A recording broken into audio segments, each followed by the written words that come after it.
Et bonjour à tous, alors aujourd'hui on se retrouve dans une nouvelle vidéo. Alors pourquoi on est sur le site Boulanger?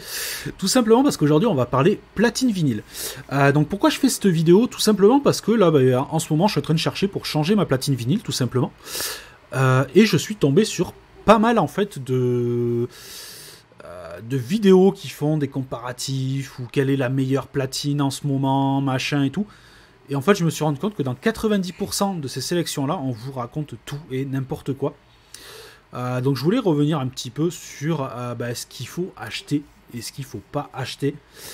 Parce que très clairement, moi je vous dis, on va revenir un peu plus dans les détails, mais je crois qu'on a un petit peu oublié ce que c'était le vinyle. J'ai vu que la plupart des tests en fait se basent sur les fonctionnalités de la platine, avec le Bluetooth, tout ça, l'USB. Clairement, c'est pas le but du vinyle à la base. Le but du vinyle, c'est de revenir à du pur analogique et justement de se débarrasser de tout ce qui est USB, Bluetooth et compagnie. Prendre une platine Bluetooth, ça veut dire y mettre une enceinte Bluetooth pour l'utiliser.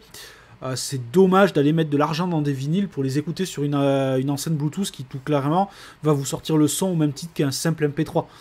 Donc c'est vraiment pour avoir un effet de mode. Donc c'est pour ça que je me suis mis un petit peu sur le site Boulanger pour voir un petit peu ce que...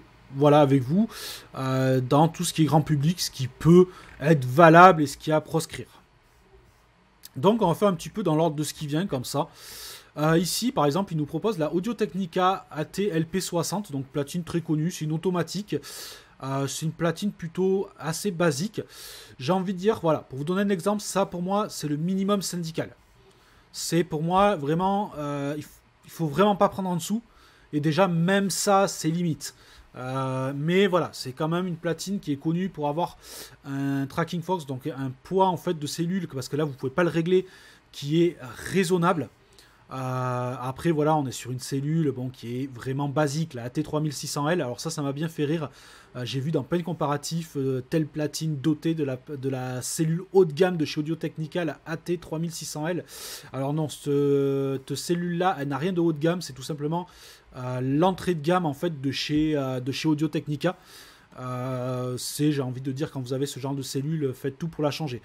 Donc sur celle-ci, vous ne pourrez pas vraiment la changer, parce qu'en fait, vous êtes un peu obligé de mettre ce genre de cellule, c'est ça le problème. Après, voilà, j'ai envie de dire, pour un petit budget, c'est le minimum syndical.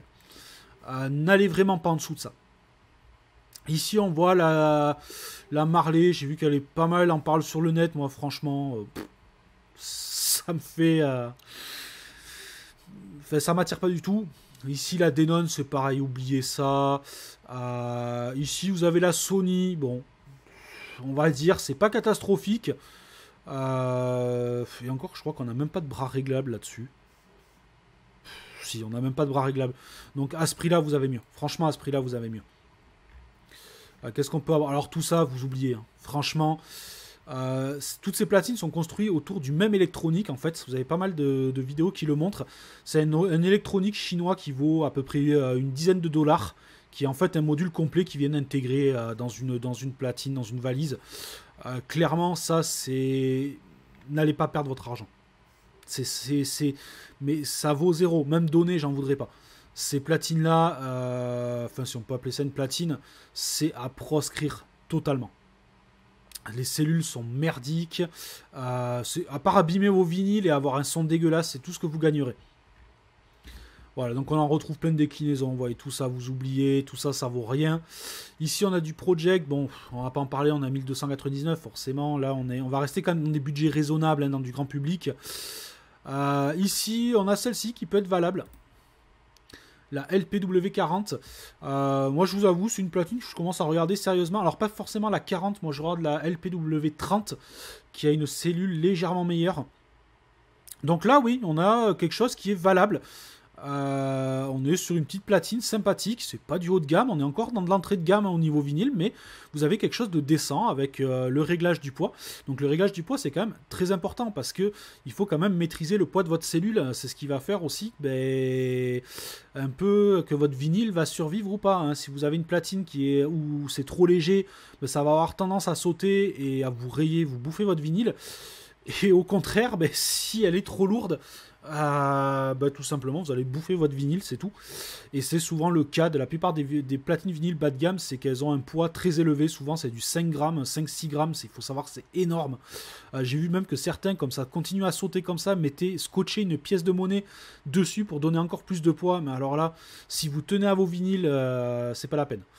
Donc ça, par exemple, vous voyez, c'est une bonne petite platine. Alors très clairement, vous l'avez vu, hein, on sera dans les budgets, si vous voulez du neuf, hein, bien sûr. En occasion, vous allez trouver pas mal de choses à tous les prix.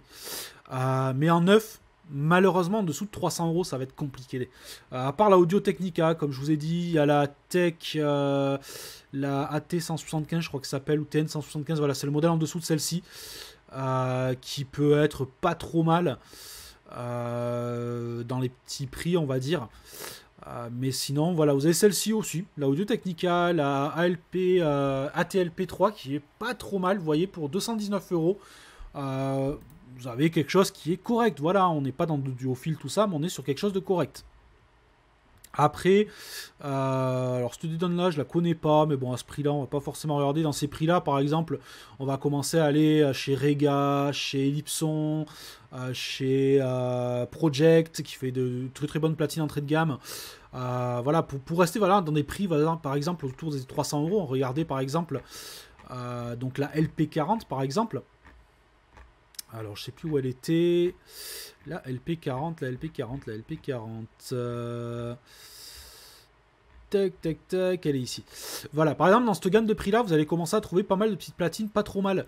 Vous allez avoir, par exemple, la Rega, je crois que c'est la Planar 1. La Rega Planar 1 est pas mal. Il faudra changer la cellule, parce que par contre, je crois qu'elle est avec une livrée de souvenirs avec une Rega Carbone. Et la Rega Carbone, je veux pas dire de bêtises, mais je crois que c'est une cellule qui est très très proche. Enfin, du moins, elle ressemble comme deux gouttes d'eau à la AT3600. Alors qu'ici, vous voyez, on est déjà équipé avec une VM95E et VM95C, je crois, pour la Audio Technica ALP30. C'est de l'entrée de gamme en cellule, mais j'ai envie de dire c'est le minimum à avoir pour avoir un son correct.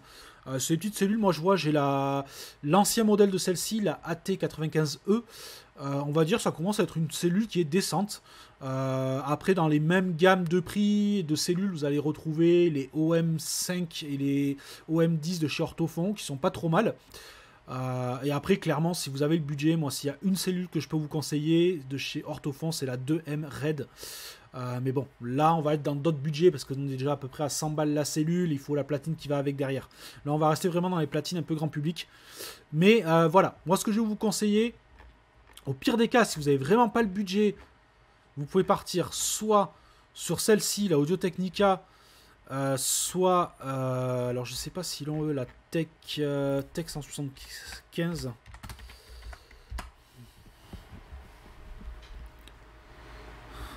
Voilà, celle-ci. Celle-ci est pas trop dégueulasse. Ah, page introuvable, on va retenter. Voilà. Celle-ci, à la rigueur, est pas trop dégueulasse encore. Sachez qu'ici, c'est pas vraiment un contrepoids. Hein. Dedans, c'est une rondelle avec une vis. Je crois qu'on le voit ici de souvenir. Voilà. C'est pas vraiment un vrai contrepoids. Hein. Donc, c'est pas réglable non plus. Mais elles ont un poids qui est raisonnable. Et, ça a l'avantage d'être entièrement automatique. Donc, à la rigueur, vous pouvez démarrer avec ça. Apparemment, celle-ci, bon, à première vue,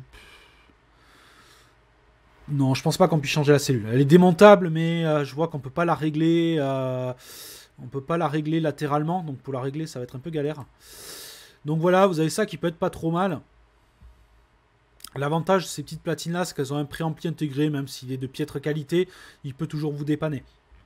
Mais voilà, pour moi, franchement, si vous vous lancez dans le vinyle, sachant que vous allez mettre du budget quand même dans vos vinyles, c'est ça qu'il faut regarder aussi, parce que souvent, je comprends pas, certains se font des collections de vinyles, mettent un pognon fou dans leur vinyle et ont une platine de merde. C'est vraiment dommage, parce que vous profitez pas de vos beaux vinyles, souvent vous allez les abîmer, en plus de ça. Parce qu'avec une mauvaise platine, vous pouvez tout simplement abîmer vos vinyles. Et c'est dommage, quoi, parce que vous profitez d'une qualité de son qui est mauvaise, alors que c'est pas du tout le but. Aujourd'hui, voilà, moi, comme je vous dis, sur les tests, on n'arrête pas avec Bluetooth, USB, machin, c'est pas le but du vinyle. Le but du vinyle, c'est justement de retrouver du pur analogique, donc avec une platine assez simple, comme je vous dis, bon, même si je crois qu'elle a l'USB aussi. Mais voilà, celle-ci, voilà, on se rapproche plus d'une vraie platine vinyle, même si de souvenir, je crois qu'il y a quand même l'USB. Non, même pas. Elle a juste un préampli en fait. Mais déjà, vous avez une platine où vous pouvez désactiver le préampli. Vous avez quand même la prise de masse, tout ça, pour vous brancher sur l'entrée phono de votre ampli. Vous avez quelque chose qui est décent. Franchement, c'est une platine décente. Là-dessus, vous pouvez laisser la cellule d'origine. Donc, comme je vous dis, sur la 30, c'est une 95C. C'est pas mal. C'est une petite cellule qui est pas trop dégueulasse. N'allez pas forcément, je pense, mettre du 2M RAID là-dessus ou autre, voilà, autre grosse cellule, parce que bon, ça vaut pas forcément le coup. Dans la même catégorie de prix, moi je peux vous conseiller la Ellipson Chroma 200. La Chroma 200, ça va être le même principe en fait, tout simplement. Elle a l'avantage, c'est d'avoir un sélecteur de vitesse aussi pour changer les vitesses directement via un sélecteur. Ce que vous n'aurez pas par exemple chez Project. Project, en fait, tout simplement, vous avez la courroie qui fait, comme la Chroma 200 d'ailleurs, la courroie qui fait le tour du plateau avec le moteur au bout. Et en fait, vous avez deux plateaux. Et il faut changer de plateau pour avoir les différentes vitesses. En fait, il faut changer la courroie d'endroit sur la platine. Enfin, sur le galet, en fait. J'ai plus trop le nom. Je crois que c'est pareil chez Rega. Je veux pas dire de bêtises, il me semble, je vais peut-être dire une grosse bêtise, mais il me semble que la Rega aussi, on va regarder, mais il me semble que la Rega Planar, il faut même carrément démonter le plateau à chaque fois. Planar 1, je crois que c'est elle qui était concernée par ça. Allez, on va aller voir ça. Ouais, je crois que c'est la Rega. Il me semble que celle-ci, c'est pareil. Vous n'avez pas de sélecteur de vitesse. Il faut à chaque fois enlever le plateau. Et en fait, votre entraîneur, votre petite poulie qui entraîne la courroie, elle a deux positions. Et en fait, il faut à chaque fois déplacer la courroie. Donc ça peut être vraiment galère. Moi, par exemple, je sais que j'écoute autant de 45 tours que de 33 tours. Donc moi, je sais que c'est éliminatoire direct. Contrairement à la Chroma 200, encore que la Chroma 200, je crois qu'elle est en fin de vie, parce qu'il me semble qu'on la voit de moins en moins. Donc hop, la Chroma 200 qui est à prix raisonnable. Celle-ci, par contre, possède un sélecteur. Elle est livrée d'origine, je crois, avec une cellule orthofon. Je crois que c'est je sais plus si c'est une OM5E ou une OM10. Mais là, par exemple, vous avez, franchement, on va regarder chez Zealand, je sais pas s'il est en stock, mais voilà, ça vaut 299 € par exemple, une Chroma 200, mais là, franchement, à 299, vous profitez déjà d'une vraie platine, quoi. Là, on est sur quelque chose qui est vraiment décent. On est sur une bonne petite platine. Donc, voilà. Après, il y a la LP120 aussi de chez Audio-Technica qui est connue, qui est très très bien aussi. Après, personnellement, moi j'ai tendance à aller plutôt vers des châssis comme ça maintenant. Parce que moi j'ai justement une platine typée, entre guillemets, voilà, un peu réplique Technics. Mais le problème c'est que voilà, c'est pas une super conception. Et du coup, le fait que tout soit en plastoc, tout simplement, j'ai un effet de résonance.